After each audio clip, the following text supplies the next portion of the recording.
Hai semuanya, ketemu lagi bareng Mihu di sini. Oh iya, kali ini Mihu akan membawakan alur cerita dari film Donghua yang berjudul Battle Through the Heaven. Mihu mengingatkan sekali lagi ya bahwa konten ini full spoiler.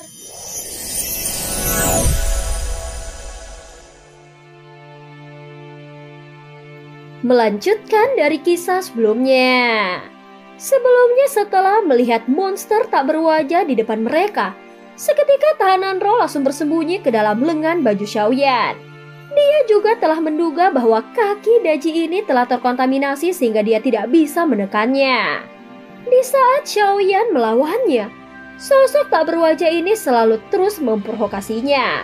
Tetapi Xiaoyan bukanlah orang yang mudah diprovokasi. Saat Xiaoyan menggabungkan tubuh utamanya dan menggunakan kekuatan tubuh keabadian fisik dari avatar Yuan Shen-nya, tinjunya melayang ke arah makhluk tak berwajah. Namun makhluk tak berwajah itu berhasil menghindarinya dan langsung menerobos ke jantungnya, sehingga Xiaoyan meledakkan bagian atas tubuhnya. Pada saat ini tubuh Xiaoyan yang hancur perlahan mengembun kembali dengan cahaya keemasan. Pukulannya memang membuat Xiaoyan meledakkan tubuhnya. Tetapi ini tidak dapat membunuh Xiaoyan yang memiliki tubuh keabadian fisik. Apalagi dia juga memiliki tubuh keabadian fisik super raksasa yang memiliki metode peledakan diri untuk membentuknya. Saat berikutnya, daging dan darahnya yang baru saja mengembun meledak lagi dan berubah menjadi kabut darah emas. Kemudian di dalam kilatan cahaya kemasan, tubuhnya yang lebih besar perlahan mengembun. Namun monster tak berwajah itu tidak terkejut karena dia tidak bisa membunuh Xiaoyan. "Tuanku, berikan aku pertarungan yang bagus." Saat ini terlihat senyuman yang semakin lebar dari monster tak berwajah itu. Seolah-olah dia menjadi semakin bersemangat. Namun Xiaoyan terlalu malas untuk berbicara omong kosong dengannya. Dan tidak peduli apa, dia berpikir terus menekannya terlebih dahulu. Tubuh tinggi klan Yuan Shen super raksasa menuju ke udara. Dan secara alami kekuatan jari emas yang ditampilkan oleh tubuh keabadian fisik super raksasa beberapa kali mengandung kekuatan yang lebih besar. Jari ini cukup kuat untuk menghancurkan semua lawannya. Pada saat yang sama jari yang dipenuhi cahaya kemasan segera menutupi langit dan matahari.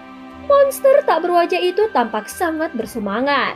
Terlihat energi hitam di tubuhnya terus menyebar, dan semua bayangan hitam di sekitarnya berkumpul ke arahnya.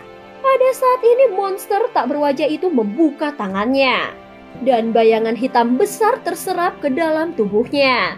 Seseorang dapat melihat bayangan hitam di permukaan tubuhnya semakin tebal, dan otot-otot di tubuhnya menyusut membentuk lingkaran besar.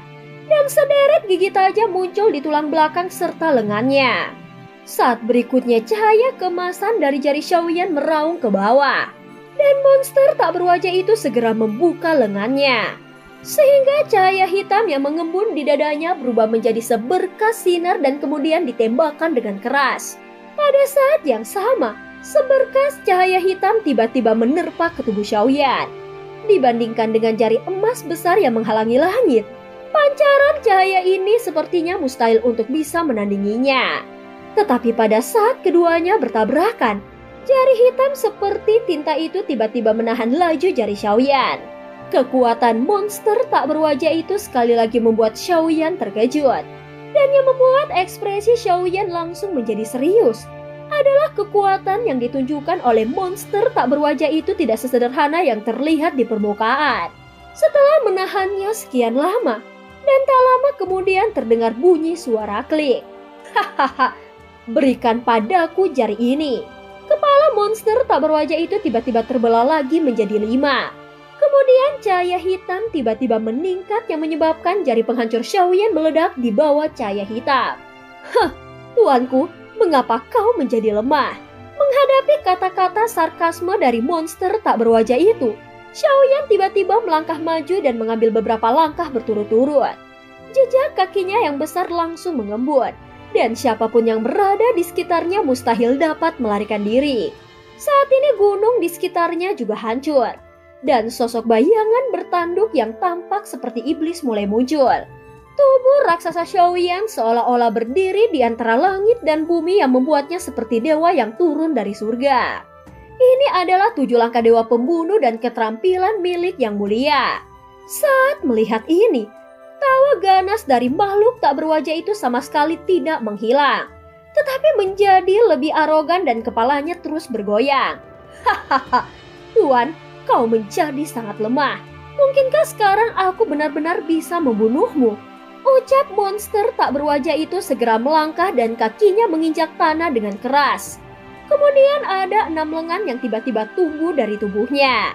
Dia mengangkat kepalanya dan langsung menghadapi 7 langkah dewa pembunuh. Yang mengejutkan Xiaoyan adalah dia belum pernah melihat monster tak berwajah menderita pukulan apapun. Setelah menghindari serangan Xiaoyan, dia hampir selalu menggunakan kekuatannya sendiri untuk merespon. Namun semua serangan Xiaoyan dipandang rendah olehnya. Dia juga tampak semakin berani di setiap pertempuran. Dan dia terus melontarkan komentar sinis kepada Xiaoyan. Saat berikutnya suara teredam bergema lagi. Dan hantaman besar ini seakan-akan membuat seluruh bintang di lembah 4 angin bergetar. Bayangan kaki yang besar menutupi seluruh tubuh monster tak berwajah itu. Dan sepertinya dia telah hancur. Namun hanya Xiaoyan yang tahu bahwa 6 tangan itu sebenarnya menahan bayangan kakinya. Terlihat otot-otot di sekujur tubuhnya melonjak dan seluruh tubuhnya tiba-tiba membesar. Sambil menahannya, tinjunya terus mengenai bayangan kaki dari Xiaoyan. Setiap kali dia meninju, kaki Xiaoyan terasa sangat sakit. Pada saat ini Xiaoyan terus mengambil langkah. Dan jejak kaki yang lebih kokoh terus berjatuhan dan tumpang tindih satu demi satu. Sehingga ke-7 langkah telah digunakannya dan membuat seluruh bintang benar-benar bergetar hebat. Keterampilan bertarung yang begitu kuat benar-benar dapat membombardir sebuah bintang hingga hancur. Dan monster tak berwajah itu sepertinya tidak mampu menahannya. Saat ini tubuh Xiaoyan benar-benar tenggelam ke dalam tanah. Dan terlihat ada sebuah lubang besar yang membuat monster tak berwajah itu terperangkap jauh ke dalamnya. Setelah beberapa saat, 7 langkah dewa pembunuh Xiaoyan perlahan menghilang. Saat melihat lubang hitam besar itu, Xiaoyan tidak menunjukkan tanda-tanda relaksasi. Karena dia tahu bahwa tidak mudah membunuh makhluk seperti itu. Faktanya tubuh fisik Daji sudah ada sejak lama dan menunjukkan bahwa dia telah mencapai keabadian. Tentu saja keberadaan seperti itu sama sekali tidak dapat dimusnahkan dengan mudah. Keberadaannya bisa dianggap sama seperti Yetian. Yang bisa dilakukan Xiaoyan sekarang hanyalah melihat apakah dia bisa menekannya. Seperti yang difikirkan Xiaoyan, saat ini ada suara keras dari lubang hitam dan sosok monster tanpa wajah keluar dari sana. Sosoknya langsung menuju ke arah Xiaoyan dengan cepat. Sepertinya dia masih ingin menggunakan trik yang sama. Tetapi kali ini, Xiaoyan sudah siap untuk menggunakan tubuh fantasi emasnya. Pada saat berikutnya, tubuh besar Xiaoyan tiba-tiba kembali ke ukuran normalnya. Menghadapi monster tak berwajah yang menyerang, tinjunya yang berisi api muncul sebagai tanggapan. Keduanya saling bertukar pukulan. Walaupun monster tak berwajah itu memiliki 6 lengan, namun dalam konfrontasi ini Xiaoyan tidak menderita kerugian apapun. Dan kedua belah pihak terlihat hanya saling maju mundur. Tahanan roh, apakah kau masih belum bisa menekan tubuh fisikmu sendiri? Ucap Xiaoyan sedikit mengernyit saat mengatakannya. Bagaimanapun hal ini jauh lebih sulit dari yang dia bayangkan. Walaupun tubuh fisik monster tak berwajah itu tidak kuat, namun dia sama sekali tidak mengalami kerugian yang besar. Hei, bukankah kau juga bisa melihat betapa kuatnya dia? Aku bukan tandingannya. Setelah berbicara, tahanan roh yang berada di lengan jubah Xiaoyan semakin bersembunyi lebih dalam. Tentu saja Xiaoyan tidak akan membiarkannya terus bersembunyi. Dan dia langsung memasukkan tangannya ke dalam lengan bajunya untuk menangkap tahanan roh. Sehingga dia tidak sempat bereaksi. Dalam sekejap, Xiaoyan melemparkan tahanan roh ke arah monster tak berwajah seperti batu. Jika kau tidak bisa mengendalikan tubuhmu sendiri, maka kau tidak akan bisa memutuskan hasilnya. Siapapun yang menang adalah tuannya. Pada saat ini tahanan roh meraung ketika dilempar ke udara dan mengenai kepala monster tak berwajah itu yang menyebabkan kepalanya sedikit miring. Dan dia dengan cepat mundur ke belakang. Namun dia masih ditangkap oleh monster tak berwajah. Secara sekilas, monster itu mengenali tahanan roh dan suara yang dalam keluar dari mulutnya. Dalam hal ini, itulah yang kuinginkan.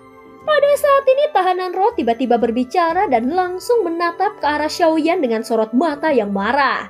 Jelas dia sangat marah kepada Xiaoyan yang telah melemparkannya ke arah monster tak berwajah seperti sepotong kue yang akan ditumbalkan.